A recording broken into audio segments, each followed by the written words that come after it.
ఈ ఏడాది దాదాపు వేల మంది భారతీయ మిలియనీర్లు మన దేశాన్ని వదిలి దుబాయ్కి షిఫ్ట్ అయిపోతున్నారు. ఇదేదో చిన్న విషయం కాదు, ఒక పెద్ద వెల్త్ ఎగ్జోడస్. అసలు దుబాయ్లో ఏముంది? భారతీయులు యుఏఈకి ఎందుకు తరలిపోతున్నారు? కేవలం విలాసవంతమైన భవనాల కోసమే వాళ్ళు వెళ్తున్నారా? లేక మనకు తెలియని బలమైన ఆర్థిక కారణాలేవైనా ఉన్నాయా? 100 కోట్లు సంపాదించిన ₹1 ట్యాక్స్ కట్టక్కర్లేదా?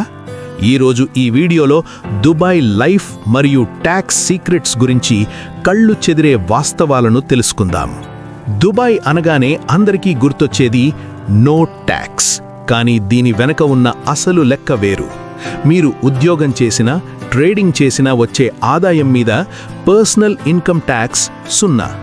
ఇండియాలో 30-40% కట్టేవాళ్లు ఇక్కడ ఆ డబ్బును ఇన్వెస్ట్ చేసుకోవచ్చు. 2026 నాటి కొత్త రూల్స్ ప్రకారం మీ బిజినెస్ ప్రాఫిట్ 85 లక్షల లోపుంటే మీరు కట్టాల్సిన ట్యాక్స్ 0. అంటే చిన్న వ్యాపారస్తులకు ఇదొక స్వర్గం. ఇండియా మరియు యుఏఈ మధ్య ఉన్న ఒప్పందం వల్ల మీరు దుబాయ్లో సంపాదించిన దానిపై ఇండియాలో మళ్లీ ట్యాక్స్ కట్టక్కర్లేదు. దీన్నే డబుల్ టాక్సేషన్ రిలీఫ్ అంటారు. మనం సంపాదించేది అక్కడ దిర్హమ్స్ అయినా అది మన ఇండియన్ రూపాయిలోకి మారేటప్పుడు వచ్చే ఆ కరెన్సీ పవర్ మన సేవింగ్స్ని రెట్టింపు చేస్తుంది. ఒక్క దిర్హం దాదాపు 24-25 రూపాయలతో సమానం. బెంగళూరు లేదా హైదరాబాద్లో నెలకు 1 లక్ష సేవ్ చేసే వ్యక్తి దుబాయ్లో అదే పనికి అన్ని ఖర్చులు పోను నెలకు దాదాపు 3 లక్షల వరకు సేవ్ చేయవచ్చు. అంతేకాదు, అక్కడ వారసత్వ పన్ను కూడా లేదు. అంటే మీరు సంపాదించిన ఆస్తి మీ పిల్లలకు పైసా పన్ను లేకుండా చేరుతుంది.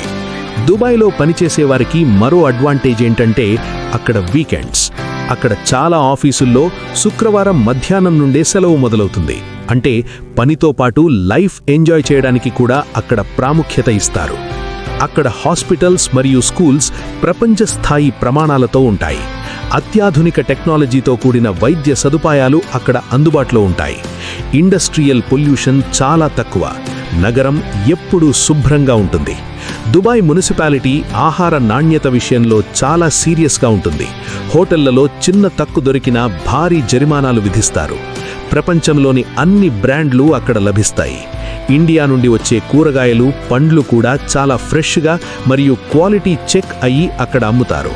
ప్రతిదీ మొబైల్ యాప్ ద్వారానే జరుగుతుంది. ప్రభుత్వ ఆఫీసుల చుట్టూ తిరగాల్సిన అవసరం ఉండదు.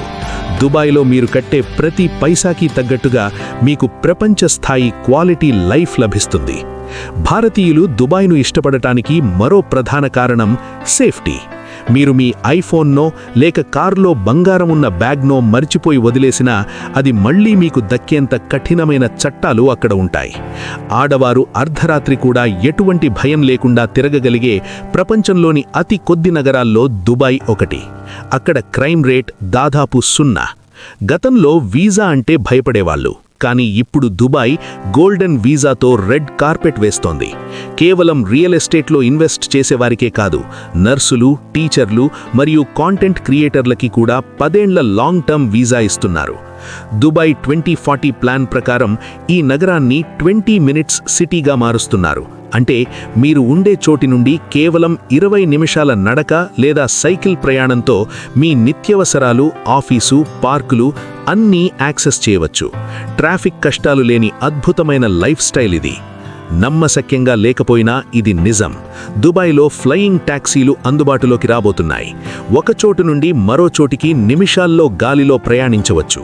దీని ధర కూడా దాదాపు ఒక ఊబర్ బ్లాక్ టాక్సీ అంత తక్కువగానే ఉండబోతోంది. త్వరలో రాబోతున్న కొత్త రూల్ ప్రకారం మీ దగ్గర దుబాయ్ వీసా ఉంటే కేవలం యుఏఈ మాత్రమే కాదు, సౌదీ అరేబియా, ఒమన్, ఖతార్ వంటి 6 గల్ఫ్ దేశాలను ఒకే వీసాతో చుట్టేయవచ్చు. ఇది టూరిస్టులకు మరియు బిజినెస్ పీపుల్కి ఒక పెద్ద అడ్వాంటేజ్. అన్నీ బాగున్నాయి కదా అని గుడ్డిగా వెళ్లకూడదు. కొన్ని వాస్తవాలు కూడా తెలుసుకోవాలి. పర్మనెంట్ రెసిడెన్సీ లేదు. మీరు అక్కడ ఎన్ని ఏళ్లు ఉన్నా సిటిజన్ కాలేరు. ఉద్యోగం పోతే 30 రోజుల్లో వెనక్కి వచ్చేయాలి. ఖరీదైన జీవితం. ఇల్లు రెంట్ నుండి స్కూల్ ఫీజుల వరకు అన్నీ చాలా ఖరీదు. అందుకే మంచి జీతం ఉన్నప్పుడు మాత్రమే దుబాయ్ వర్త్ అవుతుంది. చూశారుగా, కేవలం డబ్బు కోసమే కాదు, క్వాలిటీ ఆఫ్ లైఫ్, అద్భుతమైన టెక్నాలజీ, భద్రత మరియు ప్రపంచ స్థాయి సౌకర్యాల కోసం మన భారతీయులు దుబాయ్ వైపు అడుగులు వేస్తున్నారు. మీరు కూడా దుబాయ్ వెళ్లాలని ప్లాన్ చేస్తున్నారా? లేక ఇండియాలోనే ఉండి మన దేశాన్ని అభివృద్ధి చెయ్యాలనుకుంటున్నారా? మీ అభిప్రాయాన్ని కామెంట్ చేయండి.